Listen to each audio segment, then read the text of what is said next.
A Very Special Need, a short story written and narrated by Raymond Elkin.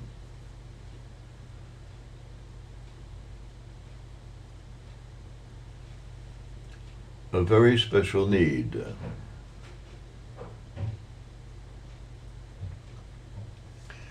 The need to be omnipresent dominated him. It was even an obsession, and it projected him to great heights for which his 67 years had not always prepared him.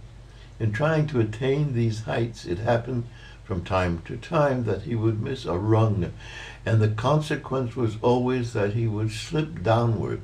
In falling, he realized that people saw him, and his punishment was shame, or being ridiculous.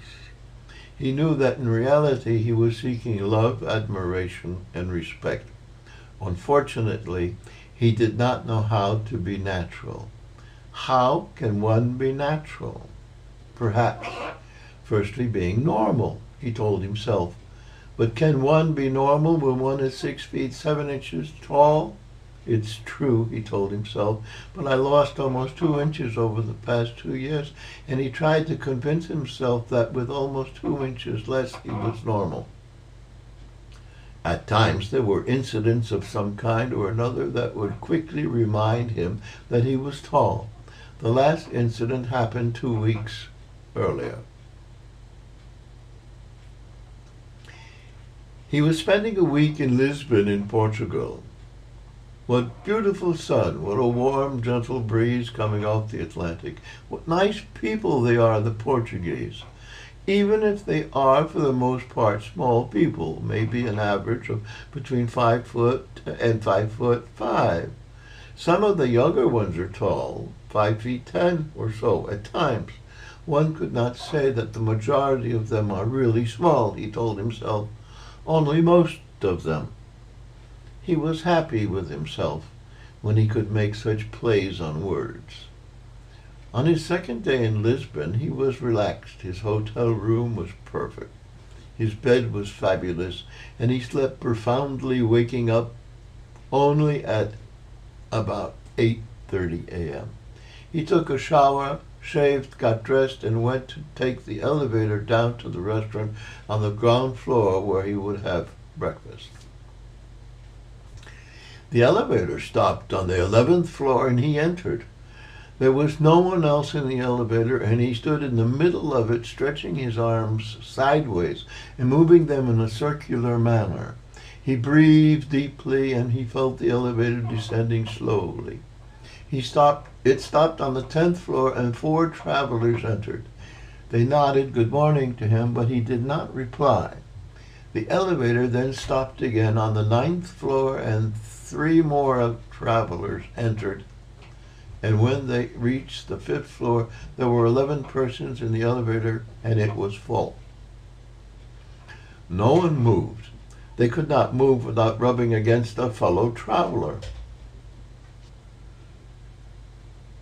Standing in the middle of a group of normal people, he was certainly at least 10 or more inches taller than the tallest of them. He looked over and down to them, seeing only the tops of their heads. No one looked up at him. No one smiled at him nor said a kind word. Not even a simple good morning, sir. And it was, of course, perfectly normal that he not speak to people who ignored him.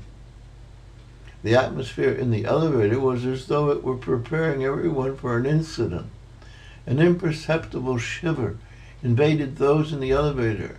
This small space where 11 hearts beat slightly faster, whereas the 12th heart beat slower in the thorax of our giant who, even before having lost almost 2 inches the preceding year, easily measured 10 or 12 inches more than the tallest of them. He was used to incidents. He could almost feel them coming, but before others could understand what was happening, his thinking process was to envisage how to handle the incident of today. If it were this, he told himself, he would act like that. But if it were something else, he would react differently. He rapidly told himself that he would have to change his approach depending on the type of incident. but the essential was that he felt prepared to face up to the incident. On the 4th floor, the incident had not yet occurred, nor on the 3rd floor, and not even on the 2nd floor. And when they arrived at their final destination, the ground floor, the incident still had not yet happened.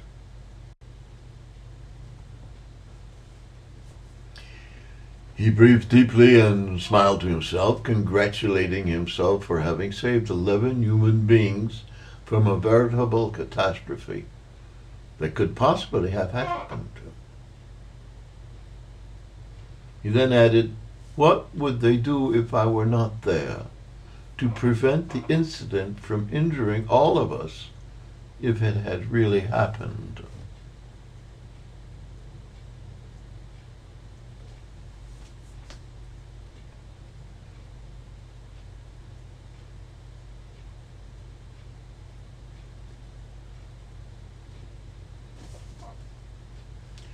This is the end. This short story was first written in French, and I then translated it to English. I narrated the story for those who have problems reading a text, and also for those students of English. If you have any comments or suggestions that could improve my videos, please send them to my email address.